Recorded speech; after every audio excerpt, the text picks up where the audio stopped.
السلام عليكم ورمضان كريم عليكم جميعا. معاكم أيمن الشربيني وحلقة جديدة من بتاع بودكاست.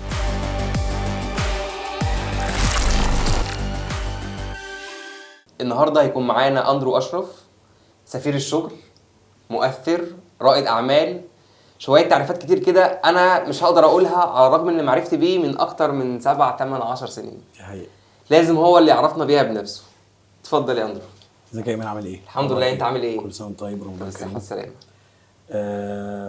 طبعا هو الحاجات كتير يعني، بس انا مينلي معروف بالانشيتيف بتاعت سفير الشغل دي، وان انا بنزل وظائف من 2016 او 2004 2015 تقريبا. والرحله بقى يعني بتاعت لغايه النهارده رحله انا حقيقي ما اعرفش انا وصلت لان انا اتعرف بالطريقه دي ولا الريتش ده او كده ازاي. يعني انا ما كنتش سبب كبير في ده. كل الاعلانات اللي انا عملتها والوظائف اللي نزلتها والريتش اللي انا وصلت له والتلفزيون اللي طلعت فيه، الرحله الطويله دي، انا حقيقي ما صرفتش عليها حاجه. يعني ما ابذلتش فيها، ما دفعتش مثلا اعلانات الفيسبوك عشان اتشهر ولا اتعرف. ما كنتش طالب حتى شهره. في وقت من الاوقات كان نفسي ابقى كده، بس لقيت انه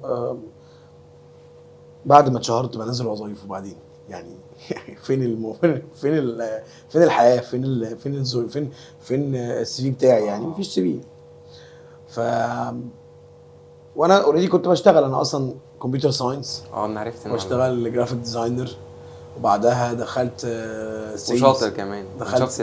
دخلت سيلز تايم شير وسيلز ريل استيت. بعد ريل استيت ذاكرت ماركتنج. بعد كده دخلت بيزنس، ذاكرت بيزنس. وحاليا كل شغلي في اندستري بعيده خالص عندنا.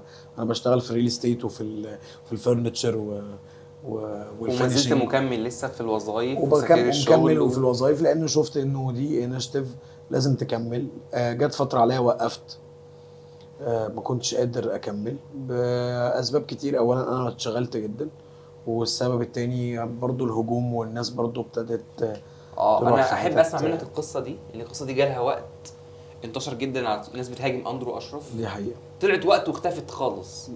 دي حقيقه. ايه اللي حصل؟ ما فيش. انا يعني وظائف عاديه جدا بتنزل، وارد جدا ان انا في تيم شغال، وارد جدا ان الناس دي تغلط، او وارد جدا ان احنا نغلط. طبعا. لا يعني اعمل ايه يعني؟ انا عارف ان انت منزل اكتر الهاشتاج بتاع سفير الشغل. انا عارف ان هو عدى ال 100,000 اعلان، 110 تقريبا، 108,000 بوست. لو فرضنا نصهم 50% وظائف، 50,000 وظيفه، فطبيعي ان يحصل. وساعات كمان بتبقى واخد الوظيفه مثلا من على لينكدين والوظيفه قفلت. يعني هنعمل ايه بالظبط؟ يعني يعني هنعمل ايه؟ حاجه عاديه جدا، انا مش طرف فيها، انا مش طرف اصلا فيها. فبرضه تلاقي الناس لا، وانت ازاي بتعمل كده، وانت بتدخلنا بتعلي الريتش. ما هو حبيبي في تيم شغال عشان ينزل لك وظايف، او في ناس شغاله عشان تنزل لك وظايف، والانشيتيف دي لازم تكمل. فلازم يبقى في عائد. انا ما باخدوش منك انت، انا باخده من اعلانات، من شركات بتدفع لو هتدفع وارقام. يعني مش هقول ارقام كبيره، بس استيل عشان نقدر نستمر او نحافظ على الاستمراريه، او نحس ان الموضوع ينفع يكمل. ده كان التارجت الاساسي. وقعدت فتره فعلا كنت محبط جدا، انا هكمل ولا مش هكمل. اعتقد برضو انت شغال من تقول من 2016. انت الاعلانات دي بدات اعتقد من سنه تقريبا. الشغل يعني بالظبط، من 2021 2022 ل 2022. انا ما فيش اي حاجه، فاهم؟ انا فاكر كويس جدا. انا بس اشتغلت جدا، ولقيت ان انا محتاج اكمل. فلا، طب تعالى نعمل، نشوف ويب سايت، ننزل اعلانات بشكل مختلف، نشوف الطريقه ايه اللي ممكن يتم عشان احافظ على استمراريه الموضوع. وده كان بالنسبه لي مشهد مهم قوي. جت فتره بقى في قصه الهجوم دي، الناس ابتدت فجاه، لقيت صفحات كوره وصفحات تكنولوجيا وحاجات مالهاش علاقه بيا تماما، وناس داخله بتخبط فيا وبيعملوا ميمز وكوميكس وانا مش فاهم. انا مش مجمع انتوا بتعملوا كده ليه؟ يعني في حاجه غلط. ما هو مش الطبيعي ان يكون كل الكونتنت بتاعك عن الكوره، واول ما تبعد عن الكوره تتكلم عني. في حاجه غلط، يعني مش منطقي، فاهم؟ ده عمل لي شويه هجوم وضايقني كتير الحقيقه، وكانت الكلام سخيف جدا. وانا مش فاهم احنا بنعمل ايه. يعني ما باخدش حاجه منك حد بيقدم. انا مفيش حاجه بتعود عليا من ان انت لما تقدم. انا يعني مستحيل اكون وانا بختار وظيفه عارف كويس قوي ان الوظيفه دي هي حقيقيه. ما هو نازله من وقت قصير ومطلوب فيها الناس، ولو لسه مفتوحه لو قصدي قفلت يبقى خلاص انا مش هنزل وظيفه مقفوله. ف فضلت شويه بحاول اقاوح نفسيا الهجوم ده، وعدت يعني.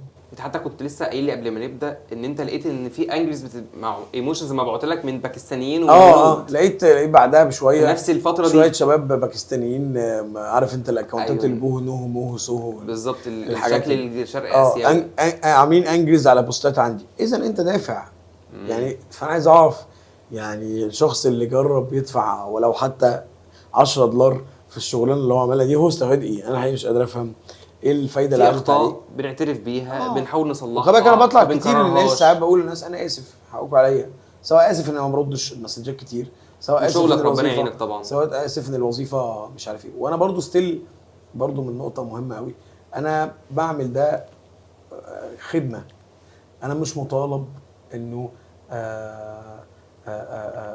ارد عليك في الوقت اللي يناسبك، مش مطالب انه افضل. لو انا في يوم ما قدرتش انزل وظايف، انا يعني انا حر، انا يعني مش هعرف اعمل حاجه، وانا اسف اني بقول ده، بس انا مش يعني انا بني ادم. انا عارف، انا بني ادم وعندي حياه طبيعيه يعني. هحكي لك تجربه في اس جي كنا بنعملها لما بدانا من 2014.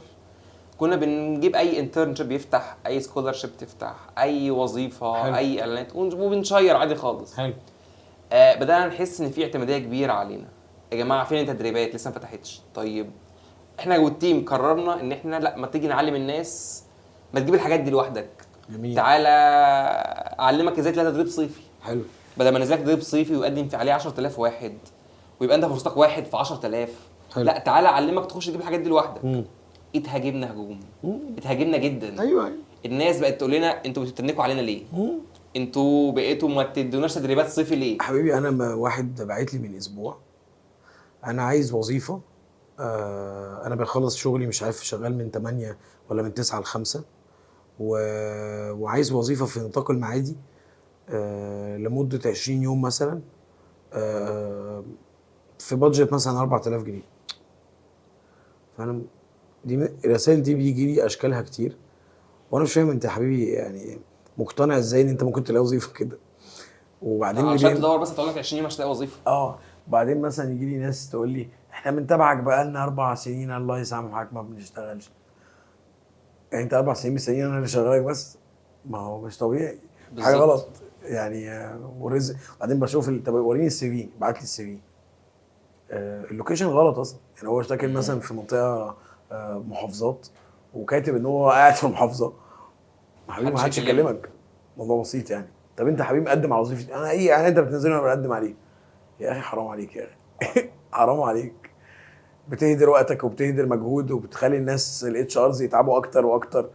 ما تشوف يا حبيبي ايه الوظيفه اللي انت عايزها. انا شايف ان احنا ايمن الفتره الجايه محتاجين نكسر من الكونتنت بتاع الكارير باثنج والكارير ديفلوبمنت، وتحدد كاريرك ازاي والاسسمنتس بتاعت الحته دي.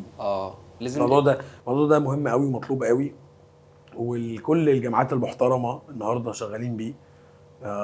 انا نفسي الموضوع ده يعني نشوف له طريقه ان الناس تبتدي تتكلم عنه بشكل اكبر من كده، لان هو فعلا هو ده الحل يعني. لازم الناس تبدا من تحت. يعني ايه؟ انا عندي اقتناع تام ان اللي هيستنى يشتغل من فيسبوك، لو متابع واحد عنده بينزل مليون وظيفه في اليوم، لا هتشتغل من فيسبوك ولا من جروب ولا من اكونت حد مشهور ولا اي حاجه. اللي هيشغلك ان انت تعتمد على نفسك. صح. يعني ايه؟ يعني لو انت استنيت اندرو، مع احترامي الكامل لاندرو، ان هو ينزل وظيفه بيقدم عليها 10000 واحد او 1000 واحد، فانت فرصتك واحد في ال1000.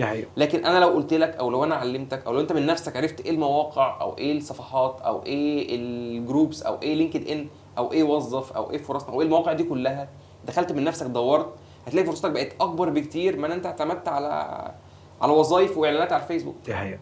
يعني خلينا نكون اكثر صراحه. الناس اللي بقت حاطه الشماعات كترت يعني. يعني الشماعات كترت قوي. انا بتابع مش عارف مين ومين ومين وما بشتغلش. انا ما بقيتش عارف اقدم في ايه، انا ما بقيتش عارف اشتغل في ايه. انا الناس دي بتضحك علينا. طب احنا بنضحك عليك، اوكي تمام، شكرا جدا. اقفل اكونتاتنا خالص وابتدي شوف طريق تاني غيرنا. بس حل لنفسك، ما تبقاش شخص قاعد طول النهار عايش على الانتقاد وما بتحلش لنفسك. انا ده اللي يهمني في الاخر مصلحتك، لان انا بنزل وظايف، في ناس بتقدم عليها وشركات عارفه ان انا بنزل وظايف، والحكايه لطيفه، ما عنديش انا ما عنديش خناقه، هو عندي شغلي فانا ما عنديش خناقه. الخناقه عندك انت مش عندي انا. يعني انت الخناقه ان انت النهارده مقدم على وظايف ومش لاقي شغل وبتدور على شغل ومحتاج شغل ومش عارف انت ايه الوظيفه اللي بتقدم عليها، ومش عارف كمان انت ايه مرتبك اللي المفروض تاخده او اللي انت تستاهله دلوقتي طبقا لخبراتك وامكانياتك. والراجل ده الانجليش اقول لك ايه، الانجليش النهارده في مشاكل عند الناس، الكمبيوتر في مشاكل عند الناس. انا والله عملت انترفيوز في الشركه عندي، جالي ناس ما تعرفش تتكلم عربي. العربي طالع بايظ، اقول لك ايه طيب، العربي طالع فيه مشاكل. ومش بقول لك مش بعمم عشان ما الناس ما حدش بس يفتكر ان احنا بنظلم حد، بس لا الموضوع صعب حقيقي. الناس محتاجه تبقى مركزه اكتر من كده وتعرف ان المنافسه. انا عايز اسافر بره، حلو الحمد لله على السلامه. طب انت في كام جنسيه بره بتنافسك بقى؟ اذا كنت انت هنا الناس المصريين اللي شبهك مش عارف تنافسهم، طب انت بره لو رحت مثلا امارات السعوديه مين في كام جنسيه بره، لبنانيين كام ثقافه بره انت هتعرف تنافسهم؟ موضوع مرعب. الواحد زي الهندي ده راجل بينجز وتك تك تك وببلاش وببلاش زي ما انت بتقول، وكذا جنسيه تانية عندها نفس السيستم ده. طب حبيبي ما هو انت لازم تبقى مدرك ان انت لازم تكون مختلف، وعشان ما يبقاش كلام برضو بنقول انت لازم تكون مختلف وكسر الحيطه ونور الضلمه والكلام ده. لا، انت في اسس لازم تمشي عليها. يعني انت النهارده انا اتخرجت من الجامعه او انا في الجامعه، طب انت انا كنت لسه جاي لك في كده دلوقتي. انا النهارده اتخرجت او لسه ما اتخرجتش، ابدا ازاي وانا في ثالثه جامعه مثلا؟ الطريق مثلا اللي ممكن انا شايف الانترنشيبس بتفيد كتير ناس لو متارجتين كوربريتس. ادور عليها ازاي طيب؟ ايه الاماكن اللي بتدي انترنشيب؟ ايه المواقع اللي بتنزل انترنشيبس؟ كل يعني لينكد ان عليه انترنشيبس، وظف عليه انترنشيبس، اس تي جي عليه انترنشيبس، في ويب سايتس كتير جدا عليه انترنشيبس. انت لو دخلت في جوجل كتبت انترنشيبس هتلاقي، كتبت في فيسبوك انترنشيبس هتلاقي. لينكد ان مفعل حاجه بقاله فتره ان في الفلترز في انترنشيب اصلا تخش على الجوبز تعمل فلتريشن بالانترنشيبس، يفتح لك كل الانترنشيبس اللي موجوده على لينكد ان. مفيش مره فتحتها في الموسم بتاع الانترنشيب لقيت فيه اقل من 300 400 انترنشيب. بس في بقى هنا مشكله في الانترنشيب. ايه هي؟ الانترنشيب لازم يكون عندك فاليو واحده بس تعرف تدهني كشركه عشان بالزبط. اديك الباقي. ما هو انا مش فاتحها جمعيه. ماشي، وضح لنا اكتر. يعني انا النهارده لو انا عندي شركه وجايب حد بقول اعمل انترنشيب تدريب صيفي، فانا مثلا بقول له بعيدا بقى ان مفيش خالتي مش مكلميني عشان انزل بنت خالتي والكلام ده، انا عادي جدا نزلت اعلان عايز الناس تشتغل، فهقول له على الاقل لازم يبقى عندك انجلش اوفيس. البيزكس انا مش هشتغل معاك عليها، وانت ما تجيليش عليك ما تعرفش تكتب ميل، ما تجيليش عليك ما تعرفش تشتغل على الاوفيس اللي هي تولز يعني بنقولها النهارده بتاعت العيال الصغيره كيش. يبقى الاساسيات يعني اللي تبقى عندك، الاساسيات موجوده عشان انا اديتك فايلات تكتبها، خليتك تبعت ميلات، تشتغل كوردينيشن ما بين اداره واداره، رايتنج سكيلز، الرايتنج سكيلز بتاعتك، البرزنتيشن سكيلز بتاعتك، برزنتيشن السكيلز العاديه، برزنتيشن، تواصل مع الناس، تتكلم كويس ازاي. في ناس بتيجي ما تعرفش تتكلم وشخص انطوائي، اوكي انت راجل انطوائي ودي نوعيه لازم نحترمها، ولكن برضو ما ينفعش تكون انطوائي في المرحله دي، لان انت لازم تتواصل مع الناس عشان تتعلم منهم ويتعلموا منك وتثبت نفسك وسطهم. لكن انا بشوف الانترنشيب النهارده، طب انت حبيبي عندك ايه؟ لا ما عنديش حاجه خالص، انا جاي اتعلم. وانا مش فاتحها جمعيه، انا كشركه او انا كشركه، كل الشركات محدش ما الحد ما بتحدفش شركات. يعني مفيش النهارده حد هيجي يقول لك لا والله يا باشا تعالى ادخلك انترن شهر ولا شهرين ولا 3 وانت ما عندكش حاجه تعملها، البيزكس حتى مش موجوده، السكيلز موجوده ولا انجلش لازم يبقى عندك ميزه ابني عليها كشركه، اوديك الباقي واديك الباقي. بعدين برضو في نقطه مهمه، المناصب والمهارات والخبرات لا توهب، صح، هي بتقتنص. يعني مفيش حد هيجي يديك حاجه من الحاجات اللي احنا بنقولها دي، محدش مولود عنده 10 سنين خبره. اتفضل يا ايمن افطر معانا شويه، انا بقدم لك شويه مهارات ولا شويه خبرات. محدش يعمل الكلام ده. لما كنا بننزل وانا عندي 19 سنه وخلصت ثانويه عامه ونزلت اشتغلت في شركه اي تي، كنت بقعد بال 12 ساعه ومرتبي كان كام ساعتها؟ 400 جنيه ولا 500 جنيه حاجه كده. طب انا قاعد ليه؟ انا مش قاعد عشان الناس ولا عشان الشركه، انا قاعد عشان عايز اتعلم. اسمع الناس فاتحه لي كل حاجه، واسمع هنا واقعد مع هنا واسال هنا واقعد مع دي واقعد مع ده واقعد مع ده عشان اعرف اتعلم واسمع وخلاص انا عطشان للمعرفه. وعندي برضو بالمناسبه كنت فاهم اي تي وفاهم شويه جرافيك ديزاين، كان عندي لدي عشان اعرف اخد. فاهم قصدي ايه؟ ده نفس السيكونس بتاع اي حد بينزل انترنشيبس. لو انت على الله لازم يكون عنده مدرسه حياه بالظبط، اللي هي يونيفرس اوف لايف، اللي هو يبقى انت نزلت اتحركت شفت بالزبط. جربت اتعلمت خدت مهاره. بس هي اهم نقطه زي ما قلت لك كده، المهارات والخبرات والعلاقات محدش بيجيبها له، هي مش هبه. بالظبط. يعني مش بتيجي كده من حيث لا ندري، مش وحي هو، يعني هي بتيجي حتى لو في ناس بمجهودك. موهوبين بده، بس هي برضه بتكتسب وبتتعلم. ايوه يعني آه. انت لازم تسعى عشان تاخدها، مش هجيلك هديه. بالظبط. مش هجيلك وانت قاعد على الكمبيوتر فالعلاقه لطيفه النهارده مايم منزل بوست بيشرح فيه عن ازاي تقدم على وظايف، ولا ازاي تدور على انترنشيبس، ولا لو انت ما قريتهاش وفهمتها وجربتها مش هتتعلمها. يعني ما فيش حد بيديها لك هبه، مش هتخش جوه المعلومه بالسرنجات، فاهم؟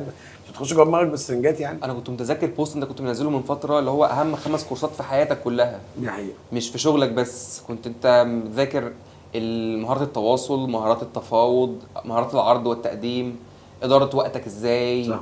كنت فاكر المهارات دي كنت منزلها البيزكس للحياه كلها، اللي هتعرف يعني. مش انت لشغلك النهارده بس. انت النهارده لو ما عندكش سيلينج سكيلز لا هتعرف تبيع فكره مشروعك لمستثمرين يحطوا معاك فلوس، ولا تسوق لنفسك، ولا هتعرف تبيع الفكره للموظفين اللي هيشتغلوا معاك عشان يقتنعوا بالفكره ويشتغلوا ويحققوا معاك نجاح، ولا هتعرف تدي مهارات، ولا هتعرف تبيع للي حواليك ان انت في بيتك مثلا لو متجوز بعد اذنك سيبيني شويه عشان انا ببني حياتنا وبعمل مش عارف ايه. مش هتقدر تعمل ده لو ده في البيع.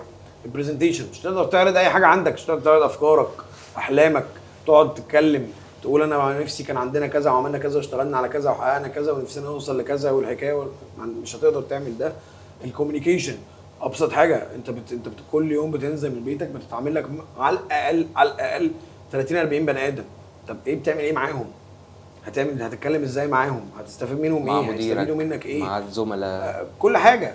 فانت لو السكيلز دي مش موجوده وانت مش شايفها، مع مش شايف ان هي العملاء المفروض طبعا. تبقى عندك، معاناه. يعني انا بشوف ان انت بتدفن نفسك بنفسك، ما حدش تاني متحكم في ده غيرك يعني. يعني انا لو هبدا النهارده وانا في تانية تالتة رابعة جامعة اتخرجت، حتى هبدا بالمهارات الحياتية الاول. طبعا دي اول حاجة ابدا معاها الانجليش، صح كده؟ ابدا معاها شوية ايه تاني؟ لازم تكون صادق. مثلا انا شايف قبل ما تبدا بكل ده روح اعمل كارير كوتشنج سيشن، منتورنج يعني. منتورنج كده باي طريقه مع اي حد. شوف بقى لو حتى ده اللي قدامك هتروح تعمل معاه ده نصاب، بس هيقول لك كلام وهيدخلك هيفهمك يعني ايه كارير كوتشنج اصلا، ويعني ايه كارير باص. طب نعملها ازاي دي؟ يعني انا عايز اعمل كارير كوتش لنفسي مثلا، اعملها ازاي؟ النهارده انت لو دخلت في اكتر من بيج واكتر من ويب سايت شغالين في كارير كوتشنج سيشنز تحجز معاهم، ومراكز موجوده واشخاص لايف كوتشرز كارير كوتشرز قصدي موجودين على لينكد ان كتير قوي. الحقيقه مش متذكر يعني اسماء حاليا لان الموضوع ده بقى يعني. طب انا اقول لك فكره، ما اعرفش دي تنفع ولا لا، انا هسير عليك. انا ممكن اخش على لينكد ان اشوف اللي قبلي عملوا ايه واخش اسالهم. صح انا كنت اتكلمت في النقطه دي قبل كده. انت النهارده بس انا كمان بتكلم على اللي مش عارف، اللي تايه، اللي اصلا مش عارف يخش يشوف ايه ويعمل ايه وهو شخصيته مناسبه لايه. بدري شويه، اللي هو اللي مش عارف يعمل ايه اصلا من الاساس. ما دي فتره الجامعه. لكن لو هو النهارده ابتدى شويه ومسك كارير خلاص، بمنتهى السهوله هتخش على لينكد ان هتشوف اي بروفايل رول موديل انت شايف ان هو حد مؤثر في الحته دي، او مدير في الشركه دي وانت نفسك تشتغل فيها وفي البوزيشن ده او في الحته اللي هو شغال فيها دي. شوف عمل ايه الكورسات اللي خدها، ايه المهارات اللي هو كاتبها عن نفسه. حاول تبعت له مسج، قول له اديني نصيحه في فويس مدته دقيقتين، اديني من وقتك 10 دقايق قبلك اجي لك في المكان اللي يناسبك، اقعد معاك 10 دقايق تحكي لي انا عملت يعني. انا اقول لك على حاجه، انا بستارت بيزنس جديد كده في مجال بالتوفيق ان شاء الله، مجال صعب. والمجال ده لقيت انه لا انا محتاج اقعد فيه مع ناس كتير قوي. انا في الحته دي مش هقول فريش بس بقالي كتير سايبه، فانا محتاج ارجع اقعد مع ناس كتير وريكاب الموضوع واشوف ايه النهارده الماركت عامل ازاي وبتاع. فلقيت نفسي رجعت طالب تاني، يعني اقعد مع ناس ممكن يكون في حياتهم او يعني مش عاملين مثلا اللي انا عامله او كده، بس نفسيا انا تمام، انا متقبل ان انا اقعد معاهم واعمل ايه وايه رايك وشايف ايه وجهه نظرك وقاعد بسمع وقاعد بكتب وراهم. لانه ده الوقت اللي انا المفروض اعمل فيه ده. انا ما حدش هيديني معلومه على طبق ببلاش، وما حدش هيساعدني في اي حاجه، انا اللي لازم اساعد نفسي. ونرجع برضو النقطه دي تدخلنا نقطه مهمه قوي. انت لما بتيجي تسال اي منتور لازم كويس قوي تفكر في سؤالك. يعني انا بشوف اسئله ساعات ابدا ازاي، لا ابدا ازاي يعني انا ما اعرفش تبدا ازاي. يعني انا ما اقدرش اقول لك تبدا ازاي، ولا حد فينا يقدر يقول لك تبدا ازاي. انا هقول لك اعمل مرحله سكاننج، اعمل سكاننج لكل حاجه حواليك، اعمل سكاننج للي انت بتحلم بيه، اقعد مع نفسك اكتب، اعمل اسسمنتس، حاجه اسمها بيرسونال موديل كانفاس، نعمل سيرش عليه بيرسونال موديل كانفاس، واقعد اكتب عن نفسك املى التمبلت ده عن نفسك، واللي مش هتعرف تجيبه جبته انزل دور عليها، اقعد مع ناس تجيب لك اجابتها، تنزل الايفنتس. النهارده الحمد لله بعد الكورونا بقى في ايفنتس كتير، فانزل ايفنتس حاول تجيب اجابه السؤال ده او اجابه النقطه اللي انت بتسال عنها او نفسك تعرفها. خش الايمن، خش الاندرو، خش الحسين، خش العلي، خش اللي نفسك فيه، اساله سؤال واضح. انا بحترم جدا اللي بيخش يسالني انا عندي 1 2 3 4 5 اعمل ايه، انا ايه الخطوه اللي بعد كده؟ ارد. يعني دايما بيتقال انه يقاس ذكاء الفرد من سؤاله. صح، لكن هتسالني بقى ابدا ازاي؟ لا الحمد لله على السلامه، لا شوف اتوبيس كام بيروح فين، مش هقدر لانه اجابه صعبه عليا ان اجاوبها لك، مش هعرف. بعدين مش انا هعرف. ممكن اظلمك فيها. انا والله شايف ان البيزنس هو طريقك، ده بحكم عن طريقي، دي تجربتي. لكن انت ممكن يكون دماغك مش كده. هعمل ايه معاك؟ هحل لك ازاي؟ ما انا مش معاك، مش عايش معاك، ما اعرفش شخصيتك، ما قابلتكش قبل كده، ما اعرفش ايه المهارات اللي انت بتمتهي اللي انت فيها، ما اعرفش ايه السكيلز اللي انت، او قصدي ايه الخبرات اللي انت مريت بيها، حتى لو خبرات حياتيه. لان ده هيودينا لنقطه ثانيه. كل واحد فينا من خلال تربيته ومدرسته والجامعه بينزل لنا سوفت وير ويندوز كده، يعني نزل لنا اوبريتنج سيستم. الاوبريتنج سيستم ده غالبا بيكون فيه حاجات كتير محتاجه تعملها فلتريشن، يعني محتاجه تتغير اصلا.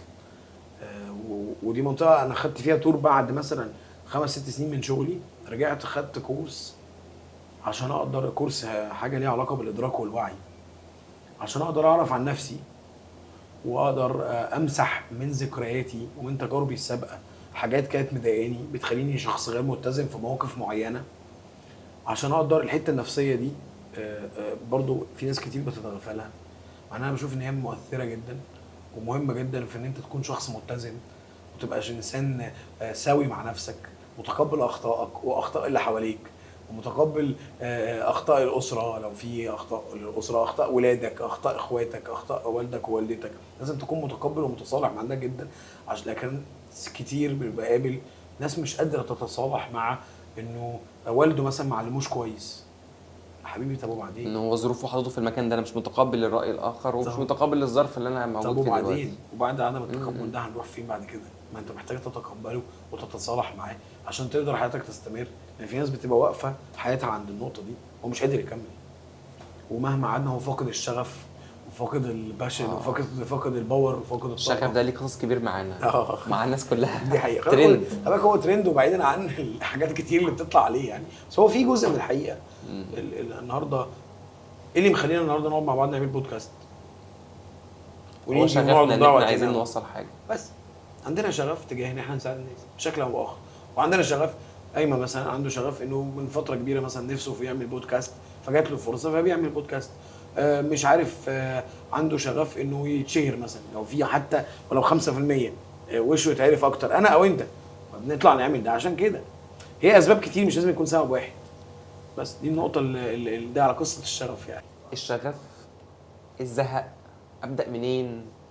انا مش عارف ابدا ازاي، انا متاخر قوي، انا بادئ وانا بعد عندي 26 سنه، عندي 28 سنه، انا خرجت خلاص، ابدا امتى؟ انا حاسس ان القطر جري بيا. نعمل ايه في الكلام ده كله؟ والله بص، انا دايما لما بيجي مثلا نفترض ان اخويا هو اللي بيقول لي الكلام ده، واكيد بيجيلك رسائل كتير بالشكل ده، اكيد دي اكتر رسائل بتيجي. بس انا بيبقى جوايا ردين الحقيقه، رد محترم ورد غير محترم. فانا هقول الرد المحترم وهقول الرد غير محترم. ماشي. الرد المحترم هقول له يا ابني ابدا وابتدي شوف، خش على اللينكد ان وابتدي خش شوف فيديوز على اليوتيوب. اهم حاجه في حياتك في الفتره اللي انت تايه فيها دي هي مرحله التجربه. انت النهارده في مرحله التجربه، محتاج تجرب وما توقفش نفسك عن اي نوع من انواع التجارب اللي المفروض تاخدها. تعرف حاجه عن كل حاجه. عادي، عشان تقول انا والله الحته دي حلوه، انا انبسطت فيها، ارتحت فيها، انا الحته دي لا. ولازم يكون عندك برضو سبب للباور. عايز تبسط اهلك وتشرفهم، ده سبب. ده كان في حلو وقت من قوي الاوقات، حلو قوي النقطه دي. ده كان في وقت من الاوقات سبب ان انا اعمل حاجه في حياتي اصلا. تربط نجاحك بسبب عايز تنجح عشانه. اهلك، جوازك، انا النهارده ولادك. مثلا اللي بيحركني بنتي. مثلا انا بعد ما والدتي توفت الله يرحمها، بنتي هي اللي بتحركني النهارده ان انا اتعب واشقى واروح واجي، وهو ده الباور اللي بيصحيني كل يوم من النوم. فاهم ازاي؟ فلازم يبقى في سبب عشان تصحى، عشان برضو نقول ان احنا الانسان ضعيف كده كده، فلازم يكون في سبب عاطفي بنسبه كبيره هو اللي هيخليك تصحى. وده ردي المحترم. ردي الغير محترم يعني انسان ميت زيك، ميت على الله، ما عملش حاجه في حياته، عنده ايه يخسره؟ يعني بمنتهى البساطه، وخلينا نمشيها ميت. يعني خلينا نمشي الرد ده ميت. وانا اسف طبعا، ما بعتذر للناس كلها لو كلامي ده هيضايق، بس دي الحقيقه. انا النهارده كنت شاب زي حضرتك كده من حوالي 8 9 سنين، كنت انسان ميت على الله، ما عنديش حاجه اخسرها. لا عندي حاجه فلوس مثلا هتروح مني في اعلان غامر، ولا وظيفه، ولا عندي اصحاب كتير كلهم عيال ميته بقعد معاهم على القهوه كل يوم، ما عندناش حاجه نعملها يعني، ولا عندي علاقات خايف على مظهري وشكلي بقى ولا الكلام ده خالص. يعني كنت بلبس لبس عادي تماما، يعني حاجه مش عايز يعني ايام كحرطه، فاهم؟ فعادي الحكايه لطيفه وحكايه عاديه، فما عنديش حاجه اخسرها. ف يعني هرجع تاني اقول طالما حضرتك كده ميت وكده ميت، اتحرك، خلي عندك دم يعني. لانه هتيجي تقول لي طب ما الظروف والبلد والناس ربنا يوفقك يا، وانت شايف ان دي كلها حاجات معوقات. هرجع ادي مثال، هو ايه اللي مخلي محمد صلاح النهارده ناس من حد من اللي احنا بنقول عليه يعني ملهم؟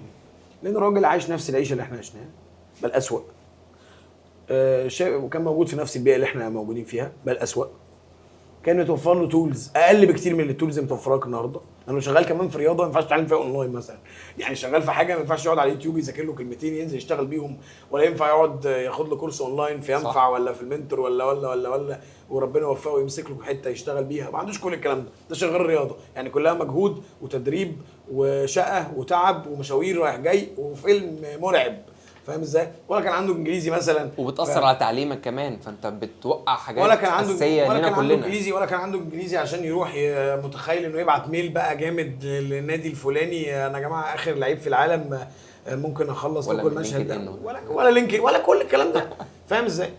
وصل هو في ده ان شاء الله. فحدث يعني بالنسبه انا بشوف ان ده حدث، فاهم ازاي؟ هو ده اللي مخلي خلي بالك محمد صلاح يعني بالنسبه لجيلنا والجيل اللي بعدنا والجيل اللي قبلنا هو حدث، لانه الراجل مش متوفر له اي تولز، ووصل لحاجه ناس كتير ولاعيبه كتير ما عرفوش يوصلوا لها، ولاعيبه كانت جامده ولاعيبه كانت شاطره فنفس القصه على اي حاجه. النهارده ايمن تيجي تبص ولا اندرو ولا حسين ولا علي، ايه اللي احنا مشينا فيه في حياتنا؟ انا شايف ان سر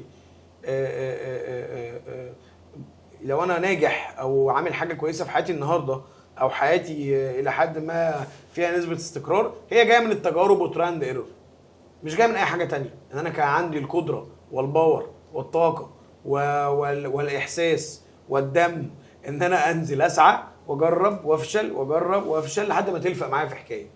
طيب على الاقل صلاح كان عنده هدف، عارف الهدف بتاعه ان هو عايز يبقى لعيب. هو ما كانش عنده هدف، وما تيجي تسالني ما كانش عندي هدف، ولما تيجي تسالك انت ايمن وانت بتبدا كنت عارف ان انت هتعمل بودكاست ويبقى عندك ويب سايت ولا الكلام ده كله؟ وانا كنت عارف ابقى سفير الشغل وعندي 100 مليون ونص فولور ولا والانجيجمنت ووظايف وبزنس، ولا كنت اعرف كل الكلام ده.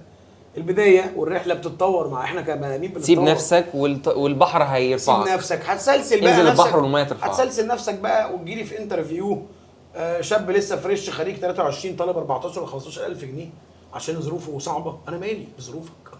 انت ايه اللي عندك تدوني ب 14 15000 جنيه؟ ما هو الشركه بتفكر بالطريقه دي. ما هو في الاخر هو الوظائف يعني او الشغل يعني شركه بتقدم شويه خدمات او منتجات، عايزه توظف شويه ناس معاها عشان تطلع من هنا النقطه ايه للنقطه بي. طيب وكمان بالمناسبه انا بقول ده عشان كمان انا النهارده عندي شركه وعندي موظفين. انا قبل ما بنزل واحد يشتغل معايا بفكر 1000 مره انا لو ما بعتش ولو ما اشتغلتش هعرف اديله مرتبه؟ هعرف، يبقى تمام، يبقى ينزل. فلازم يبقى المرتب منطقي على القيمه اللي بيقدمها لي، منطقي على الحجم انا كشركه انا ايه اصلا، وقادر ادي لغايه كام ولغايه فين واجيب ناس شكلها ايه. دي كلها خناقه عند الشركات بالظبط، هي نفس الخناقه اللي عندك. يعني ما تفتكرش ان الشركه النهارده مجرد مستخسره فيك او معهاش. مش ده المشهد. ولو ده كده ما تسيبها يعني سيبها وشوف غيرها. يعني الموضوع تاخد منها اللي انت عايزه كخبره او كتعليم بالظبط. او لكن انت ما عندكش حاجه خالص وجاي تقعد في انترفيو انا عايز 15000 جنيه. لا اصل هو ازاي هقدر اعيش بال 3000 جنيه مرتب؟ انا مالي تعيش ما تعيش، انا مالي، مش منطقتي. ما خبرتك واللي عندك يقول ده القيمه اللي بتقدمها ليا كشركه تساوي هذا الرقم. هتقولي لا ما هو بره الارقام اعلى. طب يا حبيبي بره المنافسه عامله ازاي؟ انت قادر تنافس بره عشان تاخد الارقام اللي انت شايف ان هي ارقام كويسه؟ لا اصل فرق العمله دي منطقه ثالثه بقى، دي منطقه ثالثه خالص تقعد نقعد انت نفكر فيها. طب ما فرق العمله ده ما هو مسمع معاك في عيشه هناك غاليه. يعني انت فاهم قصدي؟ ما هو مسمع معاك في كل حاجه، ما فيش حاجه جايه سليمه. ما هو انت هتلاقي مسمع نفس على الكل المشاكل. يعني. مفيش بالظبط. حد مش متضرر من فرق العمله. بالظبط. مفيش حد متضرر من الاحداث السياسيه بالظبط. على مستوى العالم كله. مفيش حد سليم وخارج سليم من الازمه الاقتصاديه او من كورونا. بالظبط. الشركات لسه قالت يلا بنتعافى من كورونا، اوبا حرب وعمله وفرق فلوس و فالخناقه اكبر بكتير من الخناقه اللي انت شايف دايره جوه نفسك. ان ما انا هعيش ازاي بال 3000 جنيه واخرج ازاي مع البنت اللي بحبها واروح اكل ازاي في المكان الفلاني واعمل. دي خناقه على الاقل تخانق وانت عامل اللي عليك. خلي بالك انا مدرك ان انت عايشها وانت معاك حق تعيشها. مفيش حد بيقول لك لا والله الكلام ده ما ينفعش. بالظبط. بس هنا النهارده جه وقت ان انا لازم يطلع حد يقول. وانا بشوف ان انا قريب جدا سنا وطريقه تفكيري قريبه جدا من الشباب بحكم سني والجيل اللي انا فيه دلوقتي. لا انت في حاجات كتير جدا ما بتعملهاش وطاقتك وباورك غصب عنك في مشكله. بس انا بقولك ما ينفعش. طب هنبدا دلوقتي. بس هبدا دلوقتي. ابدا بايه بقى ومنين؟ واحد سبب يخليك تنزل كل يوم الصبح من بيتك تعافر. شغف. سبب واحد بس. بنت مرتبط بيها، اب وام عايز تراضيهم، فلوس عايز تمسكها، عربيه عايز تركبها، ايا كان ايه السبب. لازم يكون سبب ضعيف، لازم يكون سبب يخليك تعمل ده. لان في خناقه انت داخل على خناقه، فانا عايز اخش الخناقه دي وانا عندي الطاقه والباور اللي يخليني اكمل الخناقه دي. بس ما اجيش في النص واستسلم. داخل مدعكه. لان في الاستسلام اخسر كل اللي عملته. ده واحد. 2 مهاراتي امكانياتي اللي هي لها علاقه هيئتي، شكلي، طريقه كلامي، اللغه اللي عندي، البرامج اللي انا ماسكها في ايدي، البيزكس. دي البطاقه. في حد يعرف ينزل من بيته من غير بطاقه؟ يلاقي السي في بتاعته بتوديه لغايه دي البطاقه يا معلم. هتنزل من غير بطاقه ربنا يوفقك، هتتحبس. هنروح نجيلك في اي اسم اللي هو قفشينك من قفاك. موضوع بسيط خالص مش محتاجين نقعد نحكيه. النهارده هتنزل الشغل ما عندكش سي في بيقول، بعيدا كمان عن منطقه السي في، ما عندكش شخصيه، بروفايل كده. انت هيئه بني ادم نازل يشتغل. هقول لك الحمد لله على السلامه، ربنا يوفقك، انت كده ميت. ربنا يكرمك ان شاء الله. لما تموت بقى اكلمك. لكن هتقدر تحقق عندك البروفايل ده، تيجي بقى نخش على المرحله الثالثه. طب قبل المرحله الثالثه تيجي نطول شويه في المرحله الثانيه. ماشي. انا عايز اعمل سي في كويس. املاه ازاي؟ ايه المواقع اللي ممكن اخش عليها املى سي في؟ بص انا مدرستي الشخصيه في السي في هي مدرسه انزل. لا يعني هديك مثال. اشتغل. يعني انا مثلا ممكن اكتب حاجات انا شايف ان انا راجل بياع شاطر من خلال تجاربي، او اشتغلت بياع في اماكن او كده، او انا في الجامعه والكلام ده. فانا ممكن اكتب ان انا خبره مثلا 2-3 في المبيعات وعادي. ولو هو اتسالت انا عارف انا ايه اللي هجاوب عليه، وعارف انا ايه امكانياتي وايه خبراتي. اللغه، ما هو في سيكونس للسي في. وبعدين كمان في اصلا نقطه مهمه تانية. انت بتبعت السي في النهارده هو لكل الشركات، دي نسيبه سودة. لا طبعا، ده شغلانه زرقاء، ده فيلم. يعني انا ينفع النهارده في بنت عجباني اروح اتقدم لها وانا عارف ان ابوها معلم راجل تاجر على الله، اروح اكلمه، اروح اكلمها او اكلمه زي ما بكون متقدم لواحده ابوها مهندس؟ لا طبعا مستحيل. دي طريقه كلام ودي طريقه كلام. البياع بقى، مهاره البياع. سيبك من البياع، ده البيزكس. انا رايح اقعد مع ايمن النهارده. ايمن راجل مهندس محترم ولا راجل دكتور ولا راجل مدرسه غير مدرسه التاجر ومعلم في السوق ده هنا حكايه هحكيها وهنا حكايه هحكيها عشان اعرف اقدم نفسي دي كويس. فنفس القصه، انت النهارده بتقدم على شركه، ما ينفعش يكون السي في بتاعك هو كل الوظائف، ده نصيبه سودة. كارثه من كوارث الزمن. ما ينفعش السي في بتاعك، ما هو برضه خلي بالك السي في ناس بترغي فيه وفي ناس واخداه كوبي، ولما تيجي تساله على الله ابيض مش فاهم حاجه. طب يا حبيبي في كورسات خدتها، ما هو لو انت النهارده ما اشتغلتش وما عندكش خبرات اكتب كل الكورسات اللي انت ذاكرتها عشان الاقي حاجه تتكلم عنك. فاهم قصدي ايه؟ بلس كمان ان معظم الشركات النهارده بالذات الشركات الميد ليفل كومبانيز يعني بقت بتدور على القماشه، مش بتدور كمان على بس السكيلز بتاعتك ومهاراتك ولا خبراتك اللي انت فيها. هي عايز في الانترفيو شوف حكايه، شوف حكايه حلوه. وفي زيك كتير قاعد مستني الانترفيو بره ويمكن احسن منك. بس فالخناقه دي عشان تخش تتخانقها فكر بطريقه واحده بس، ازاي اكون متميز. هاخد كورس معين في مجال معين في حته معينه اكيد هيخليني متميز. يعني لو انا مثلا قلت معايا مليون خارجين من جامعه، فكل المليون دول اللي خدوا كورسات انجليزي مثلا وبقوا كويسين فيه هيبقوا 500,000. جميل. طيب اللي مسكوا اوفيس وفاهمين ارقام وعندهم مثلا برزنتيشن سكيلز وسيلز سكيلز وسيلينج سكيلز ونيجوشيشن سكيلز نبدا نضيق الدايره بتاعتنا بقوا 200,000. الخناقه قلت، خليك ذكي. لكن انت النهارده عايز تبقى في وسط المليون ولا اعمل الشغل كله واسطه. واسطه ايه؟ نيل على خيبتك. واسطه ايه؟ جايه منين الواسطه دي؟ هتيجي منين يا عم الواسطه؟ طب هتحافظ عليك قد ايه؟ هتحافظ عليك قد ايه الواسطه دي؟ اولا دي انا هحكي لك حكايه لطيفه خالص. واحده جت في شركه من الشركات تقدم على وظيفه وكان المرتب المحطوط 25,000 جنيه، وهي حد هيئه يعني حد كده غدا عبد الرازق هيفاء وهبي في المنطقه دي. فالاتش ار الله يسامحه قبل بيها واداها 40,000. والله هذا حصل. 7 شهور ومشيت. ده تمشيه كمان هو لو بوظت له الدنيا. 7 شهور ومشيت، ما قدرش يستحمل.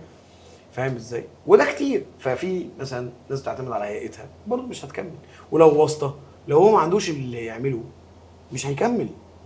ما هو الشركه دي في الاخر بتكلم عملاء. لو انا جايب اخويا بيبيع للعملاء واخويا اسلوبه زي الزفت ما بيعرفش يتكلم، ما انا همشيه. يعني بقول لك اخويا اهو، مش هقول لك بقى لو جايب ابويا وقعده يمسك حسابات وهو ما بيعرفش في الحسابات هيمشي، هيبوظ الدنيا. فقصه الواسطه دي هي قصه غريبه جدا. لكن في حاجه اسمها ريكومنديشن، في حاجه اسمها انا علاقاتي حلوه مع الناس فكلمت ايمن في الشركه الفلانيه، ايمن زقني زقه بس انا السي في بتاعه عشان ايمن واثق فيا وشاف شغلي معاه قبل كده وعارف انا بتكلم ازاي فبيزقني بالظبط. وفي الاخر بيزقني بس ما راحش قال لرئيس مجلس الاداره لا انت لازم تشغله زياده لقدام وانت لا تكمل لا تقع. بس هي دي الفرصه، وعملناها كلنا مع كذا حد عادي طبيعي. لكن هتيجي تقول لي انا لا عايزه الواسطه عم اللي بتشغل في البنوك. لا الواسطه ما بتشغلش في البنوك، ولو بتشغل في البنوك لو في 100 متقدمين في 10 وسايط و90 لا. صح عادي. لكن غير الشركات الكبيره المالتي ناشونال ده ما فيهاش وسايط خالص يعني مش يعني فاهم ازاي؟ فيها ريكومنديشن، فيها انترفيوز، فيها تيستس، فيها ترايل بيريود بينزل يشتغل فيها بلاوي زرقاء. فاهم؟ الميد ليفل ممكن الميد ليفل اللوكال والبيرسونال كومبانيز ممكن يبقى فيها وسايط، بس الليفل ده ما اعتقدش ان في ناس كتير طالباه. ولو قعدنا نقول واسطه لا طبعا. لو فضلنا نقول ان احنا لا انا مستني الواسطه انا مش هشتغل. مش منطقي. طالما في ناس اشتغلت من غير واسطه يبقى انت تقدر تشتغل من غير واسطه. فارجع تاني اكملك بعد خلصنا السي في، عملنا سي في محترم، دخلنا على الويب سايتس اللي احنا اللي بتنزل في كل حته ازاي تعمل سي في، والاي اي النهارده بقى بيعمل سيفيات وبقت شغلانه جميله خالص. يا راجل ده التولز بقت مخليه الناس ما تشغلش دماغها يعني خلاص.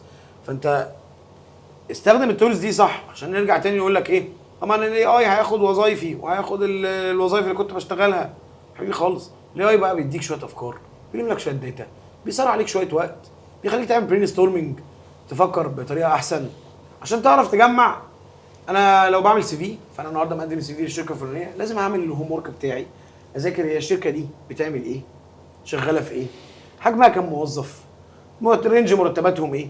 احاول احط شويه اسئله كده اعرف اجيب بيها اجابات تخليني وانا قاعد في الانترفيو. كان مثلا النهارده اسال موظف جاي لي في الشغل، جاي لي انترفيو، اقول له تعرف ايه عن شركتي؟ يقول لي لا ما اعرفش حاجه والله. انا دخلت كده امبارح ايه وزفتي يا ريس؟ طب ما يعني انت جاي ليه؟ طيب جاي الشركه وجاي تقدم، ومفروض ان دي بالنسبه لك هتبقى مصدر رزق. في حد ما يبقاش ما يذاكرش مصدر رزقه؟ ده حاجه توجع القلب يعني. الطريقه الطبيعيه ان انت النهارده انا عارف مصدر رزقي اهو، لازم اذاكره وبعرفه وانا الشركه دي بتعمل ايه. يمكن اطلع نصاب يعني، يمكن اطلع شركه وحشه. صح. فاهم ازاي؟ طيب هنرجع تاني، يجي لي مثلا رسائل يقول لي ايه، هي الشركه دي حلوه اصل انا سمعت عليها كلام وحش. جميل، انت ذاكرت ولقيت فيه كلام حلو وكلام وحش، بس شفت حجمها مثلا البروفايل بتاعها لينكدين عندها 2000 موظف مثلا، لا وهنجرب، هتخسر ايه؟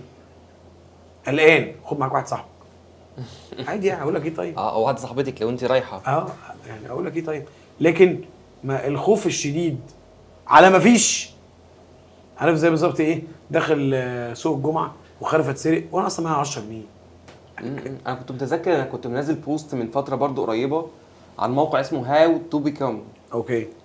بيتكلم عن لو انت عايز تشتغل شغلانه معينه بتحط له اسم الشغلانه دي، هو بيقول لك كل حاجه عليها، المرتبات قد ايه، الطريقه اللي تشتغل عليها ازاي، الكورسات، الخبرات تبقى عندك قد ايه، تتعلم منين. كنت منزله طب من فتره برضو بيتكلم عن الموضوع ده، تعرف الطريق الماب اللي تمشي عليها لغايه توصل لا هو في للشغلانة. مثلا عندك منصه اسمها فالنس، دي نازله جديده عليها كل جوب ديسكريبشنز حلو جدا. اللي موجوده بكل الكارير باسز بتاعتها، وبيعمل لك انترفيو بالاي اي. وفي حلو كمان جدا. انترفيو بلاتفورم تبع جوجل تقريبا او حاجه زي بالظبط. بتشتغل بنفس الطريقه. بس اللي عاجبني في فالنس ان هم واخدين كل الجوب ديسكريبشنز بكل الكارير باسز بتاعتها، وبيطلع لك اسسمنت عن الاتيتيود وعن التكنيكال بتاعتك و طب ده تول حلو. حلو جدا. تعمل انترفيو تيست قبل ما تروح، ده شيء هايل يعني. النهارده بقت التولز اللي موجوده في المناطق دي بتوفر كتير وقت وكتير مجهود للناس، وبتساعدهم انا بشوف ان هم يحققوا اسرع واحسن منها مليون مره يعني. طيب انا دلوقتي عايز طريق امشي عليه، خارطه الطريق.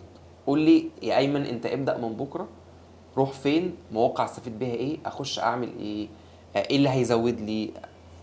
بص الاساسي ان انت تعمل ميل بتفضل يعني بتعرف تفتحه، ما تنساش الباسورد بتاعه، مش فاكره حاجات زي كده. من رسمي باسمك. يعني ده البيزكس. وتروح تعمل بالميل ده اكونت على لينكد ان محترم، تملى كل الداتا عنك، تكتب السكيلز والمهارات بتاعتك، تحاول تعمل كونكشنز لناس شغاله في نفس المجال، او لو مش كده اللي يعجبك اعمل له اد كونكشن. حاول تشوف بينزلوا ايه، بيعملوا ايه، خش على الجروبات اللي فيها معلومات عن المجالات او الكاريرز او المجال اللي انت نفسك تعرف عنه او كده. ده رقم واحد، ان انت يبقى عندك بروفايل على لينكد ان كويس محترم بيتكلم عنك حقيقي، موجود فيه كل الداتا اللي انا اقدر من خلالها اعرف انت مين. رقم اتنين، هتبتدي تخش على النهارده لينكد ان بينزل عليه يوميا ارقام مرعبه في الوظائف، ووظائف كتير قوي تقدر تقدم من خلالها. زي ما انت كنت بتقول قبل الانترفيو، وظف النهارده عليه 7000، فرصنا 1500، شغلني عليه تقريبا حوالي 2000. الامشام عنده وظائف. عندك مين تاني؟ زاروم في وظائف ديفلوبرز. مش عارف. في موقع زي بيت في انديد، في كذا موقع عليه وظائف. برضه هتعمل نفس القصه، انا عملت بروفايل حلو على لينكدين، هاخد نفس البروفايل ده احطه على سي في PDF محترم، ونفس القصه ابتدي اقدم في الوظائف، اكتب الوظائف اللي انا عايز اقدم عليها، وابتدي اشوف هم محتاجين ايه الريكويرمنتس بتاعتهم، اقرا جوب ديسكريبشن حقيقي يعني عشان اقدر اقدم، اشوف انا اصلا الكلام ده عندي ولا لا. انا تمام، اذاكر الشركه اللي انا مقدم عليها عشان اعرف ايه حجمها وايه امكانياتها، وانا فعلا هلاقي مستقبل فيها ولا لا. كل ده تمام بالنسبه لي، ابتدي اقدم. وزي ما انت قلت برضو في الاول، احاول اماتش السي في بينه وبين الوظيفه. بالظبط كده. لكن انا النهارده ده بالنسبه لي اسرع وابسط خريطه الطريق.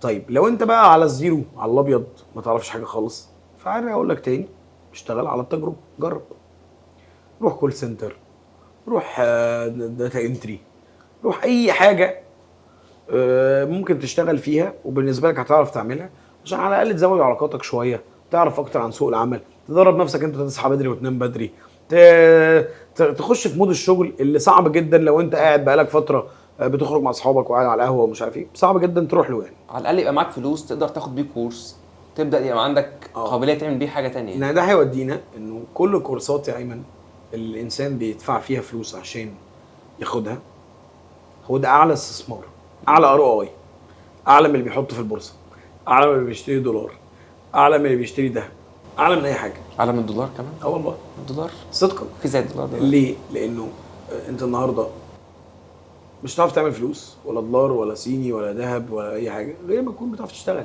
صح. بحاجه عشان تاخد عليها اجرها، دولار ذهب ايا كان.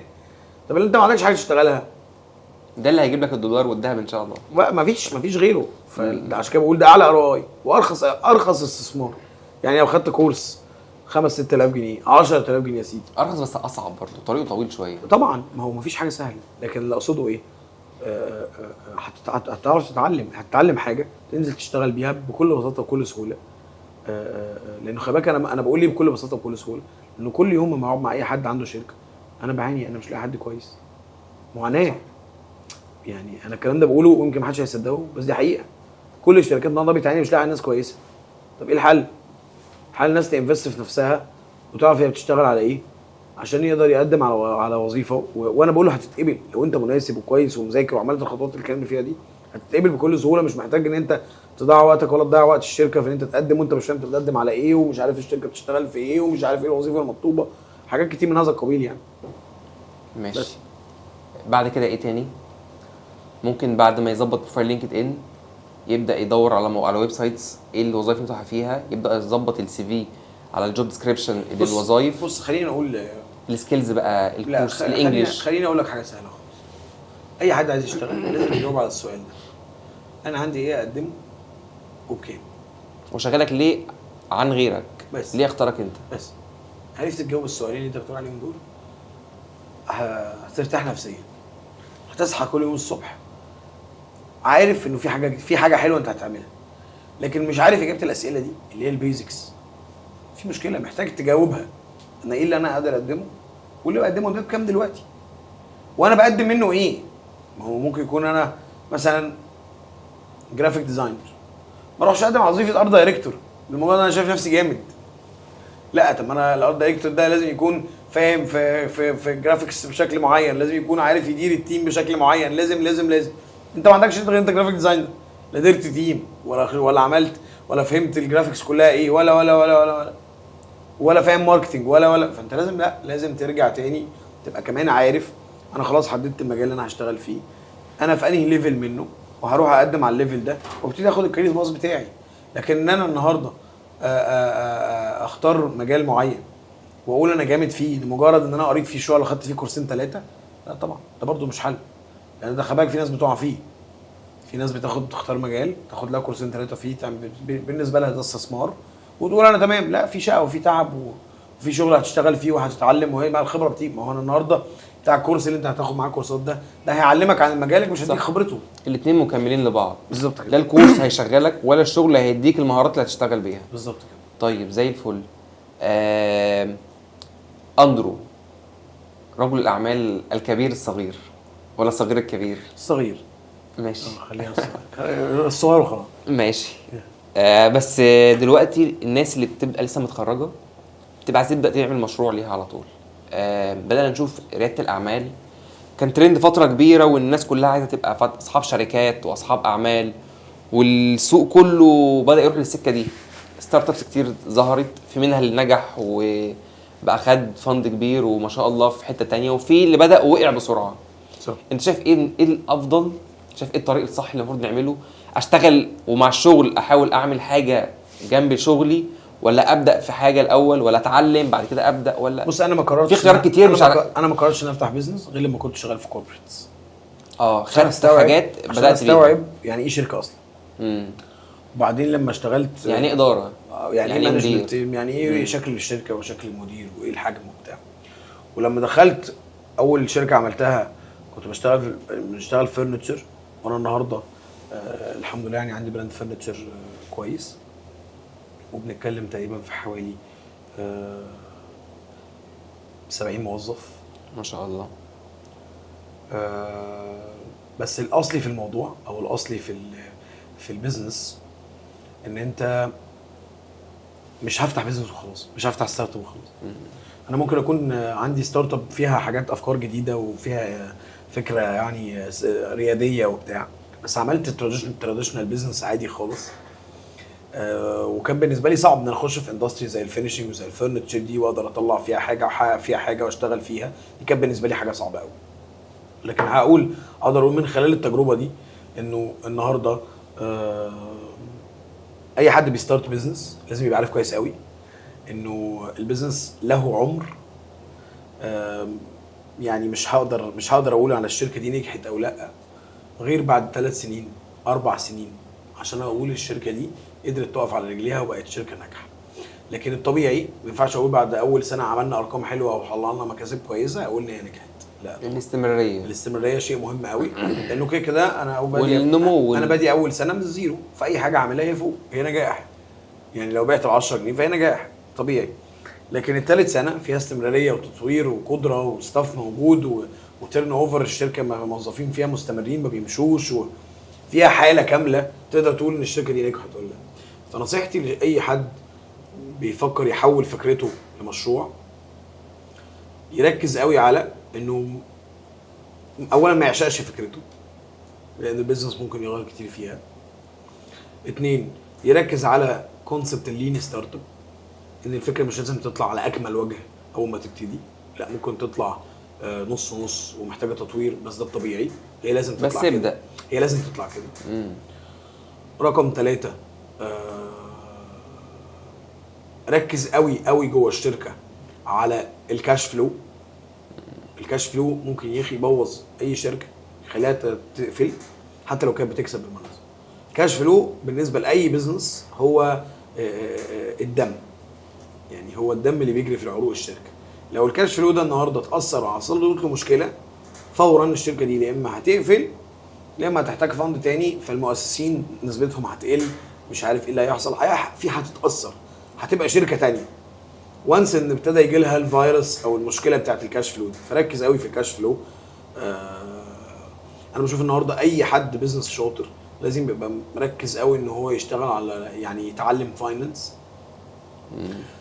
حتى لو مش مجاله، حتى لو مش هيشتغل في الشركه كده، بس الفاينانس بيقدر يمانج كويس. مش حساباته 1 زائد 1، هو بيقدر يمانج الكاش فلو، يمانج انا هبيع امتى وهكسب امتى وهحصل فلوسي امتى وهكذا. دي منطقه مهمه قوي. يركز جدا على الموظفين، المان باور تيم بتاعه. انا بشوف انه دي من اهم النقط اللي كل الستارت ابس بتعاني منها.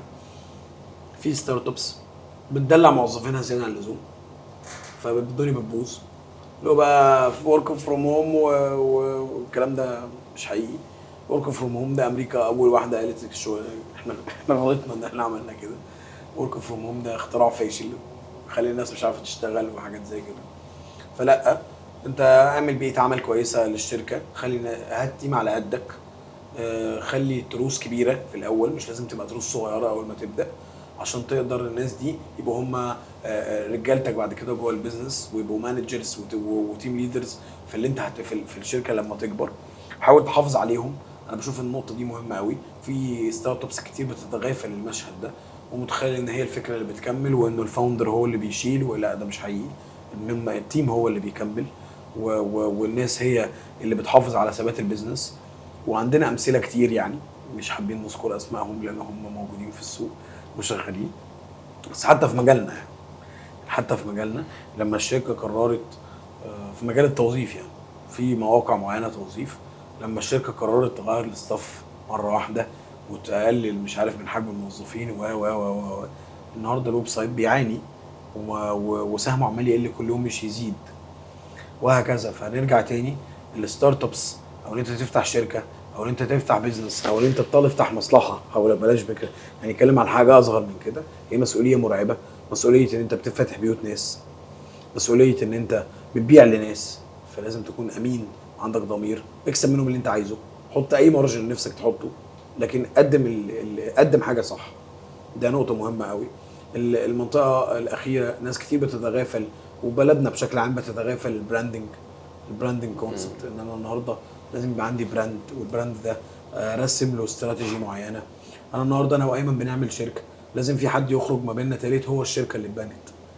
لا ايمن يشغل دماغه ولا انا اشغل دماغي، الشركه اللي بنيناها دي هي اللي تفكر وهي اللي تتكلم. لان هي لازم شخصيتها تبقى مختلفه عني وعنك عشان ما نتخانقش انا وانت. لو ما قدرناش نوصل لكل الحلول، لكل اللي بنتكلم فيه ده، ان انا بخلق شخصيه الشركه، بحاول احافظ عليها، بعمل لها براندنج، والشركه هي اللي بترفض الموظف وتقبله، وهي اللي بتحط انا مشارك طبعا في الكلام ده كله، لكن انا طول الوقت حاطط في دماغي ان انا عندي شخص ثالث غيري اسمه الشركه. دي نقطه برضو الناس بتتغافلها جدا. الناس اللي بتبدا بيزنس باللي معاه فلوس وجايب حد يشتغل بالمجهود، طبعا دي من اخطر البيزنسز طبعا اللي بتفتح. مش حاجه اسمها كده. انت باشا معاك فلوس، حاطط فلوس، اوكي، وانا مجهود، اوكي، بس انا في نفس الوقت ليا مرتب، هحول مجهودي لفلوس. لانه ممكن يبقى انا استاهل مثلا 500,000 جنيه مرتبي في السنه، وقررت ان انا هشتغل بالمجهود، وانت البيزنس عايز 200,000.